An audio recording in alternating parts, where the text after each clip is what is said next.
अम्मा जी, ये हमार सैलरी।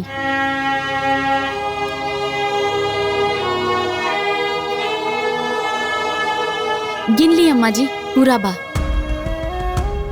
ए दुल्हन, ई तोहार हा। का भइल अम्मा जी? हमसे कोनो गलती भइल का? नहीं दुल्हन, तोहरा से कोनो गलती नहीं के भइल। बस ई तोहार हा, एकरा पे हमार कोनो अधिकार नहीं के। तू हमरा के इतना मान सम्मान देवेलू, इहे हमरा खातिर बहुत बा बिटिया। अम्मा जी, हमार तनख्वाह के ऊपर, हमार ऊपर सब पर राउर हक बा। रउआ खुश बानी, हमारी परिवार खुश बा। हमके इससे ज्यादा और कुछ ना चाहिए। एकरा के संस्कार कहल जाला। दुल्हन, तू आज साबित कर देलू कि तोरा रहते ए घर पे कोई की आँच ना आ सकेला। हाँ भाभी, ए घर के बहू और हमार भौजी कहे का असली हकदार सिर्फ तू ही बाड़ू। भगवान तोहरा के हमेशा खुश रखे बहू। काश सब कर पातो तोहरे जैसन सोच रखत। वाह, हमरा के देख के अच्छा लागत। जब कोनो लड़की केहू के घरे बहू बन के जाले त माई बाप से ज्यादा डर हमरा जस पति के लागेला। कहीं ऐसा ना हो कि परिवार में बंटवारा करा दे। आज हमरा यकीन हो गइल बा कि तू बाड़ू ना तो हमार परिवार हमेशा खुश रही। हाँ। हमरा के अपन पतोहिया पे नाच बा।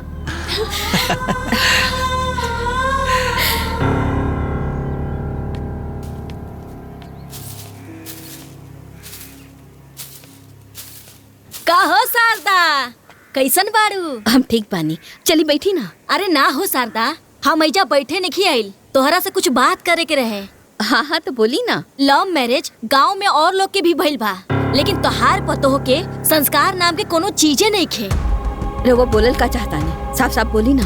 तोहार पतोह कल शाम के बाजार में घूमत रहे।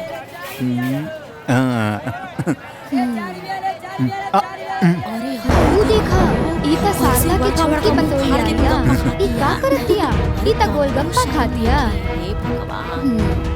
अम्मा जी सुनी, आओ देखी, शारदा काकी की छोटी पतोहिया फुल्की खातिया। ए सुना सुना सुना।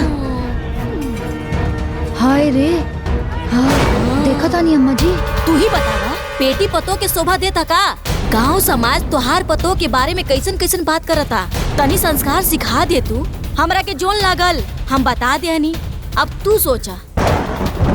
हम जाता।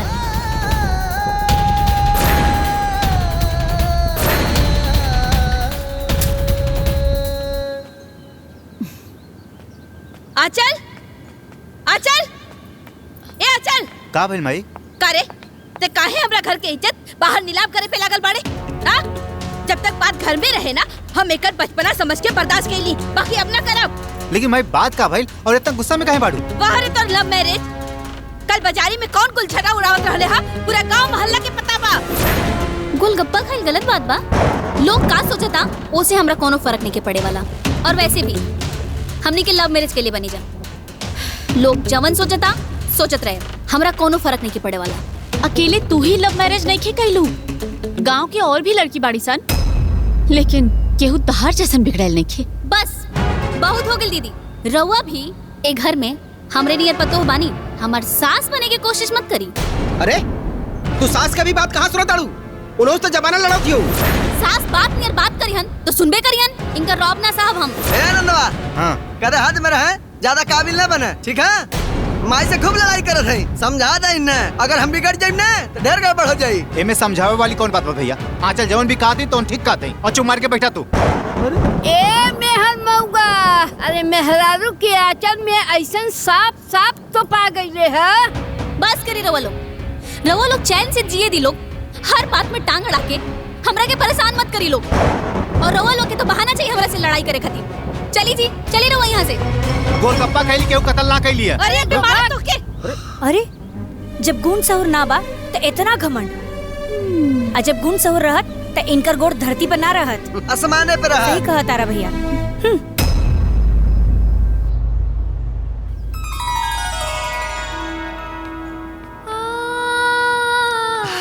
बहुत सुंदर बिया।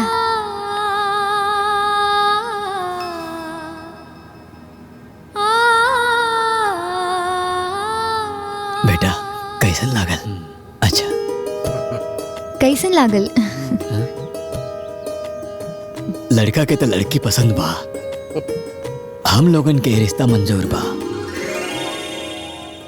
रवा लोग तो जानते हैं कि लड़का हमार सरकारी नौकरी वाला बा।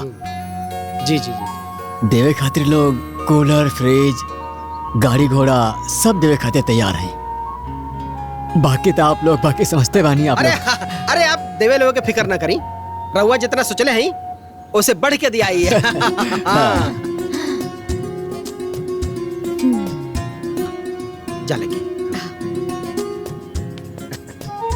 दुल्हन ले चले एकरा के। खुश रहा।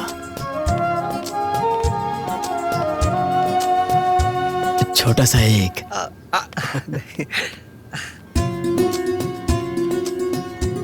अच्छा था। अब हमने की आज्ञा दी, सब इंतजाम करे के बाद। अच्छा हाँ अच्छा प्रणाम। शादी की खुशी तो देखा, अभी से मन में लड्डू फुटता। ये सादा परिवार तो देखे में अच्छा लगत बा और लड़का भी संस्कारी बा। अरे हमार पूजा न जाने कौन ऐसा पुण्य कैले रहनी कि इतना अच्छा परिवार मिला। हाँ बात तो एकदम सही कहता नहीं अम्मा जी। हाँ ए शारदा, का भेजी? आई ले देखा है।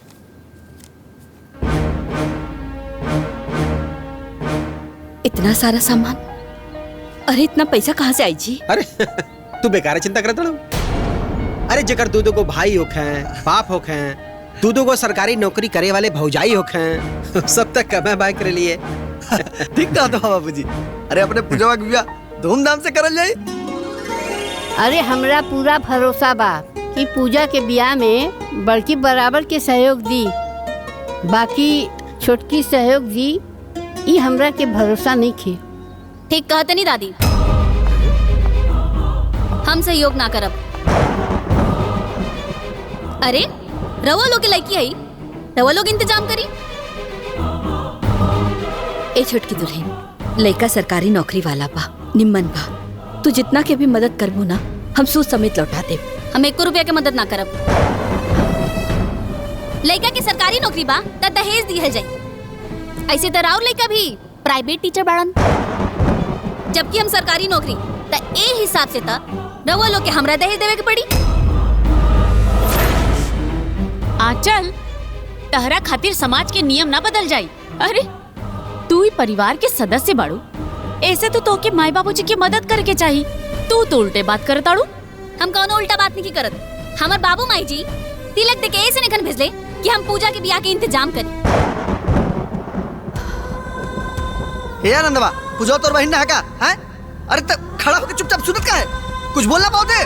हाँ चल ठीक कहता नहीं भैया, का जरूरत सरकारी नौकरी वाली लड़का से ब्याह करे के? का जरूरत बा? अरे भाई है कि कसाई रे, सब सोचला कि अपना बहन के भविष्य सुधर जा और तू की जरूरत है ना समझ में आता। अरे पैसा नहीं खे तो पूजा से कह दी कि उसे प्यार करके भाग जाओ ओकरा साथे।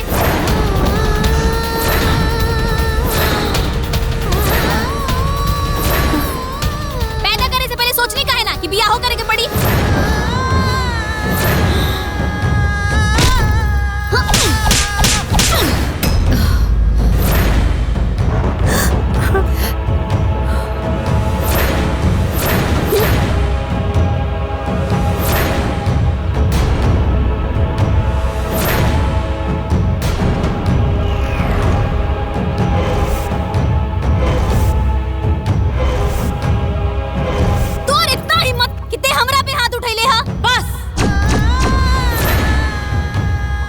सारा मर्यादा लांग चुकल बाड़ू तू। अरे तोर हिम्मत कैसे भाई हमार सास ससुर के बारे में इस तरह से अनाप शनाप बोले के? हाँ, लव मैरिज करके आयल बाड़ू? प्यार के मतलबों पता बात होनी दोनों के? छी, हम करब पूजा के ब्याह।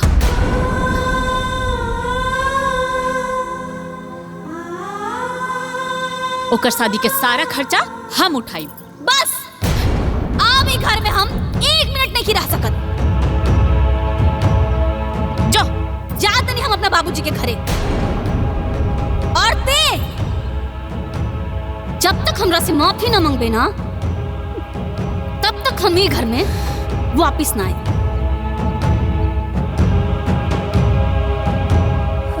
चली जी चली यहाँ से। ए बाबू, अपने मेहरारू के खातिर हमने के छोड़ के चल जेबे का? तो का करे दादी, भौजी के हाथ ना उठावे के चाहत रहा है। जौना घर में हमरे मेहरारू के इज्जत नहीं के, वो घर में रुक के का करब हम?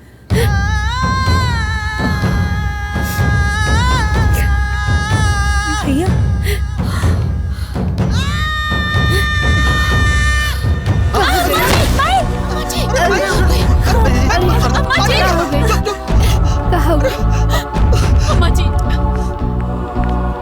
ई का करता भैया?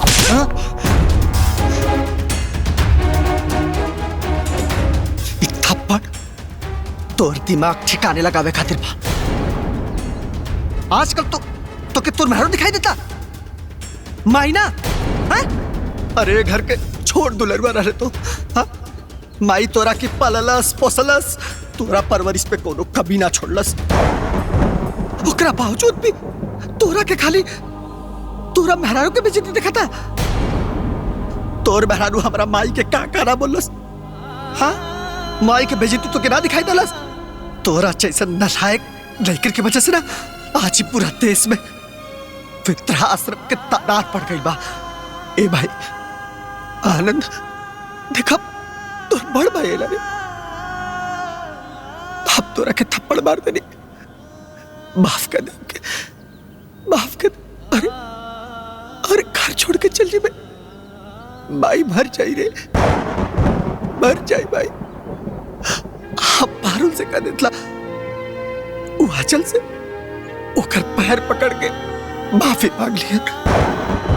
आनंद, अब तोर बड़ भाई अब तेरे सामने हाथ जोड़ती रहे, मत जो आनंद, हमने कैसे रह जाएंगे?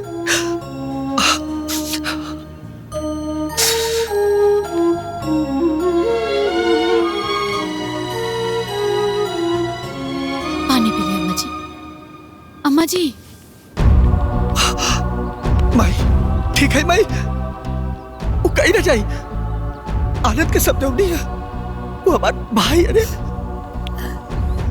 सुनते भाई, आनंद छोड़ के ना जाए। ये भाई बोल रे। शारदा, देखा तो हर आनंद आ गई ना। आओ आनंद, आवा।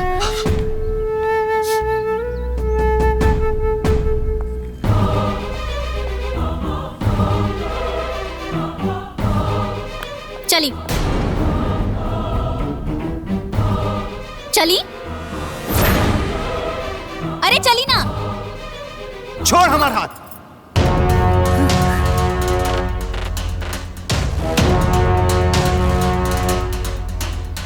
हम अपना माई के छोड़ के कहीं ना जाओ।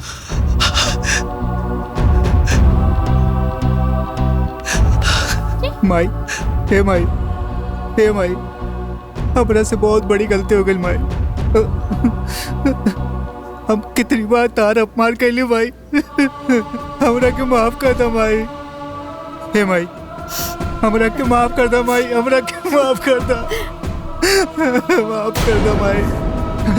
हे माई, हे माई, हमारे गुनाह की सजा हमके मिले की चाहिए। माई मार, मार माई, मार, मार माई, मार।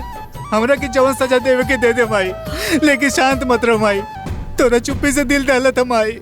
हे माई बोलना,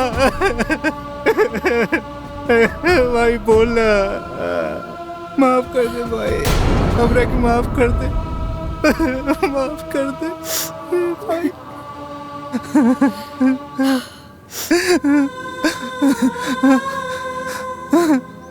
माई हमरा के माफ कर दलू, सच में माई।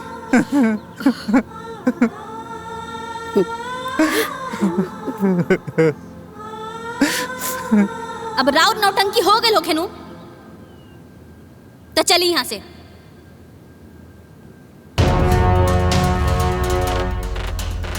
तारा के नौटंकी बुझाता हमरा के कहीं ना जाए के।